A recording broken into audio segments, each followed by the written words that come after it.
we should always ask, why are we here? I mean, why are we at this type of a conference? Why are we at this event? I mean, it's not just for us to hang out and eat good food and sit in chairs, right? There's something going on. So why are we here? And the reason we're here is because we're all seeing change, right? We're all seeing change in our organizations, in our personal lives. Everywhere we look, there's nothing but change. And oftentimes people ask, why is the change that we're seeing now different than the change that we have seen years ago? And there are a couple of reasons for why change today is different than change that we have seen at any other time during the world. And the three reasons are, the first, we live in a connected world. Never before have we lived in a connected world where when change happens in one place, it can happen everywhere. First time. The second reason why change is so important today is because of the pace of change. And I'll talk about that a little bit more later. But the speed of change is so fast. It's never been this fast before. And the third reason is around disruption. Every company in the world, regardless of how small you are or how big you are, is at risk for disruption. And so what we need to think about is, are you going to disrupt, or are you going to be the one that's disrupted?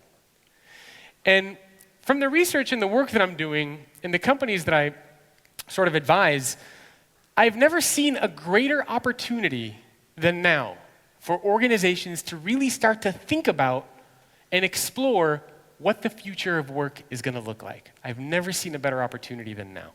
Did you know that 96% of the people who watch videos on this channel are not subscribed? That's pretty crazy, right? Make sure that you hit subscribe to the YouTube channel so you can get notified when more videos just like this one are released. Now, this is a question that I always like to ask, right? When you think about the future of work, what comes into your mind? And a lot of people say things like millennials, technology, big data, wearables, flexible work. And these are all very, very relevant themes. But the challenge is, how often do organizations actually think about how we work?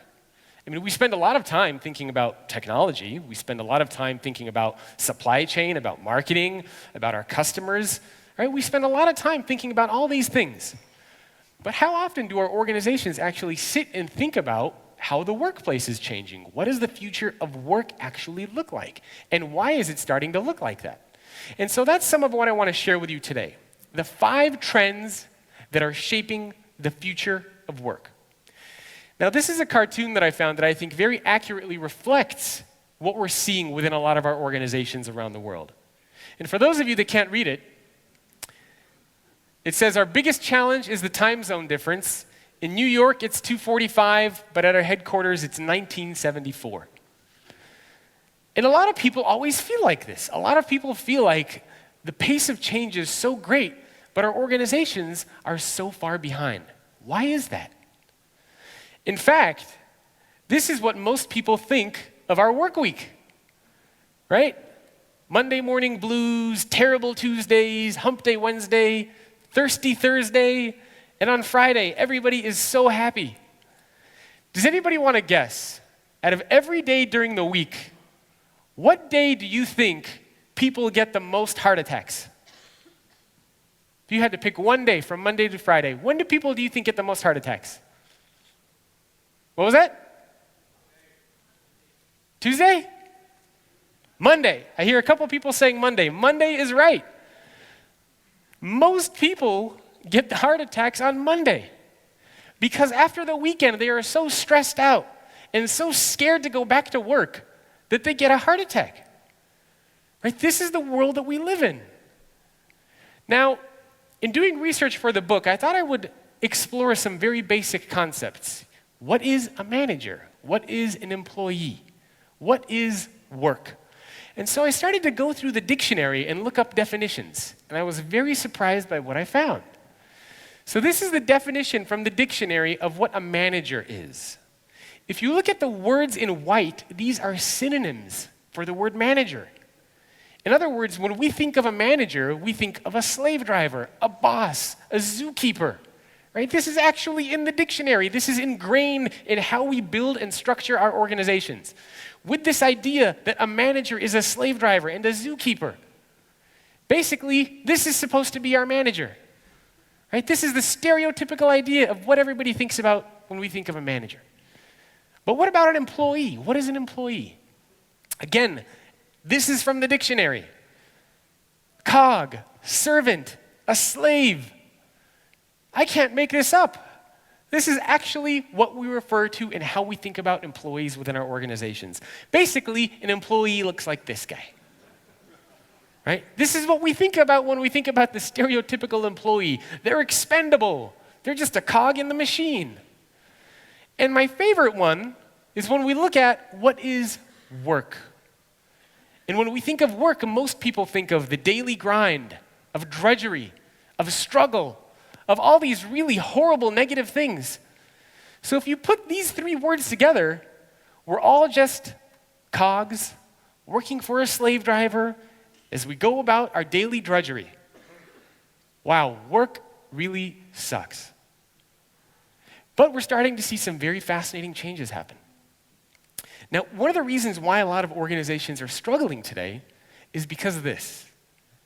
Right? The pace of work is evolving at a very rapid pace. The world is changing, right? Technologies are changing, behaviors are changing.